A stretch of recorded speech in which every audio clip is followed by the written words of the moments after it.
رونق اسٹیج علماء کرام، حاضرین محفل، بالخصوص میرے استاد گرامی وقار، السلام علیکم ورحمۃ اللہ وبرکاتہ۔ السلام ورحمۃ اللہ وبرکاتہ۔ نحمده ونصلی علی رسولہ الکریم، اما بعد، اعوذ باللہ من الشیطان الرجیم، بسم اللہ الرحمن الرحیم۔ وَعَمَّا بِنِعْمَةِ رَبِّكَ فَحَدِّثْ، صدق اللہ العظیم۔ محترم حضرات، آج میری تقریر کا عنوان ہے ولادت شریف کے موقع پر معجزات کا ظہور۔ قبل اس کے کہ میں اپنے موضوع پر لفظ کروں، اس سے پہلے آئیے ہم اور آپ مل کر مصطفیٰ جان رحمت، شمع بزر ہدایت، کعبے کے بدر تجا، طیبہ کے شمس الضحیٰ، حضور احمد مجتبیٰ محمد عربی مصطفیٰ صلی اللہ علیہ وسلم کی بارگاہ میں اپنے غلامی کا ثبوت دیتے ہوئے لو لگا کر درود شریف پڑھیا اللہم صلی اللہ علیہ وسلم۔ اللهم صل على سيدنا ومولانا محمد وعلى آله وسلم صلاة وسلام عليك يا رسول الله صلى الله عليه وسلم۔ حضرت عثمان ابن ابی عاص رضی اللہ تعالیٰ عنہ سے مروی ہے، فرماتے ہیں مجھ سے میری والدہ نے بیان کیا، جب حضور نبی کریم صلی اللہ علیہ وسلم کی ولادت کی گھڑی آئی تو اس وقت میں حضرت سیدہ آمینہ رضی اللہ تعالیٰ عنہ کے پاس موجود تھی۔ اس وقت میں نے دیکھا کہ ہر جانب نور ہی نور ہے اور تارے نزدیک آتے جاتے ہیں، یہاں تک کہ میں نے گمان کیا یہ مجھ پر گر پڑیں گے۔ پھر حضور نبی صلی اللہ علیہ وسلم کی ولادت ہوئی۔ اچانک ایک ایسا نور بلند ہوا جس سے گھر اور اس کے در و دیوار سب منور ہو گئے۔ اعلیٰ حضرت فرماتے ہیں صبح طیبہ میں ہوئی پٹا ہے بڑا نور کا، صبح طیبہ میں ہوئی پٹا ہے بڑا نور کا، صدقہ لینے نور کا آیا ہے تارا نور کا، سبحان اللہ۔ اور اعلیٰ حضرت فرماتے ہیں 12ویں کے چاند کا مجرا ہے سجدہ نور کا، 12ویں کے چاند کا مجرا ہے سجدہ نور کا، 12 برجوں سے جھکا ایک ایک ستارہ نور کا۔ سبحان اللہ۔ حضرت عبداللہ ابن عباس رضی اللہ تعالیٰ عنہ فرماتے ہیں کہ حضرت سیدہ آمینہ رضی اللہ تعالیٰ عنہ نے فرمایا جب میں حاملہ ہوئی تو حمل کی ابتدا سے حضور نبی کریم صلی اللہ علیہ وسلم کی ولادت تک مجھے کچھ تکلیف محسوس نہ ہوئی، اور جب آپ صلی اللہ علیہ وسلم پیدا ہوئے تو ایک نور کا حلق بلند ہوا، اس نور نے مشرق و مغرب کے درمیان کے سارے فضا کو منور کر دیا، اور آپ صلی اللہ علیہ وسلم زمین پر جلوہ گر ہو گئے۔ باغ طیبہ میں سہانا پھولے پھولا نور کا، سبحان اللہ، پھولے پھولا نور کا، مسجدوں میں بلبلیں پڑتی ہے کلمہ نور کا۔ سبحان اللہ۔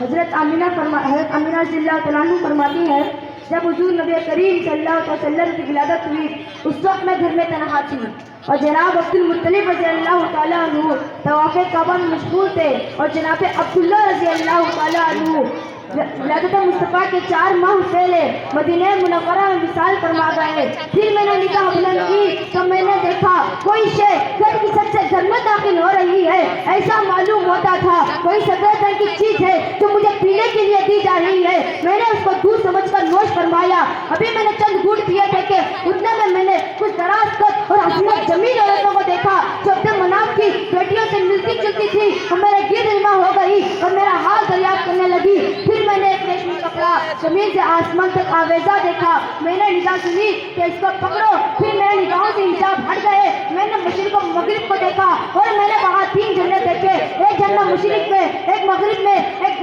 باغ کعبہ پر لگا ہوا تھا۔ پھر بہت سی عورتیں میرے گرد جمع ہو گئی اور آپ صلی اللہ علیہ وسلم پیدا ہوئے۔ اس وقت آپ صلی اللہ علیہ وسلم سر کو سجدے میں رکھ کر رب حبلی امتی فرما رہے تھے، اسی لیے تو خلیفہ اعلیٰ حضرت فرماتے ہیں رب حبلی امتی کہتے ہوئے پیدا ہوئے، رب حبلی امتی کہتے ہوئے پیدا ہوئے، رب نے فرمایا کہ بخشا الصلاۃ والسلام۔ سبحان اللہ۔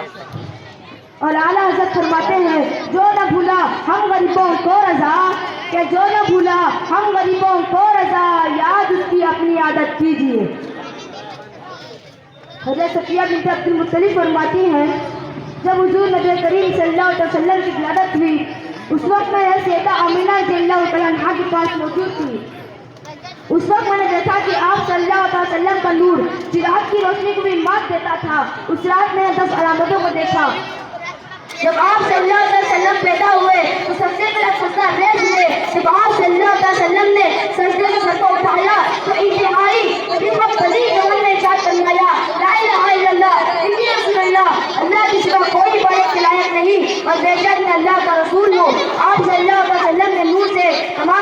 وقت تھا جب میں نے آپ صلی اللہ علیہ وسلم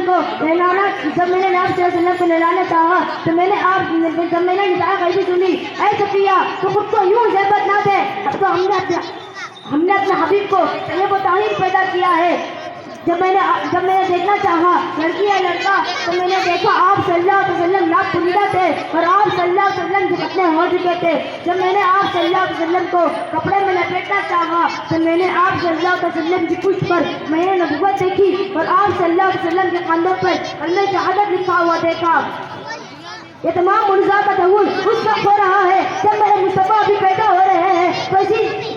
تو اس لیے کسی شاعر نے کیا خوب کہا ہے اے ختم رسول مکی مدنی کونین میں تم سا کوئی نہیں. اے ختم رسول مکی مدنی کونین میں تم سا کوئی نہیں. اے نور مجسم تیرے سوا محبوب خدا کا کوئی نہیں. اور صاف سب نے پائے ہیں پر روح میں سراپا کوئی نہیں. آدم سے جناب عیسیٰ تک سرکار کے جیسا کوئی نہیں.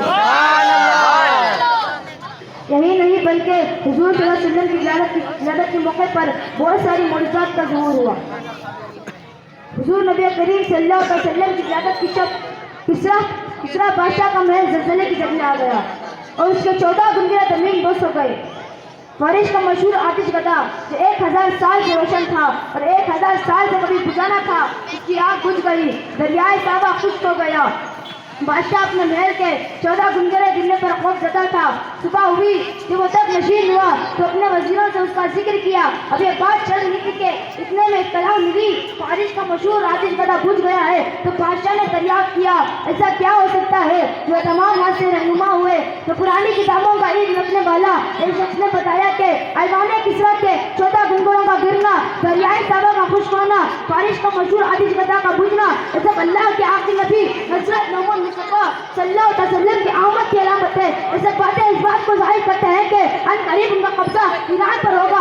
حبشی 14 ایرانی بادشاہ ایران پر حکمرانی کریں گے. اس کے بعد ان کی حکومت ختم ہو جائے گی. دنیا نے اپنے مہدی کی آمد سے دیکھا حضور کی آمد کے بعد ایران میں صرف 14 ایرانی بادشاہوں نے حکومت کی. اس کے بعد ایران محمد عربی کے غلاموں کے قبضے میں آ گیا. محترم حضرات ولادت شریف کے موقع پر سب کو اس بات کی دلیل ہے کہ حضور نبی کریم صلی اللہ علیہ وسلم کی ولادت ایک عظیم واقعہ ہے. ولادت شریف کے موقع پر معجزات کے ظہور سے مقصد الہی یہ تھا وہ لوگ جو نبی آخر الزماں صلی اللہ علیہ وسلم کی ولادت کے منتظر تھے وہ ان نشانیوں کو دیکھ کر ان پر ایمان لے آئے. چونکہ وقت بہت کم ہے اسی لیے میں اپنی تقریر کو اعلیٰ حضرت کے اس شاعر کا ختم کر رہا ہوں. چاند جھک جاتا جدھر انگلی اٹھاتے مہد میں. چاند جھک جاتا جدھر انگلی اٹھاتے مہد میں. کیا ہی چلتا تھا اشاروں پر گرانا نور کا. السلام علیکم.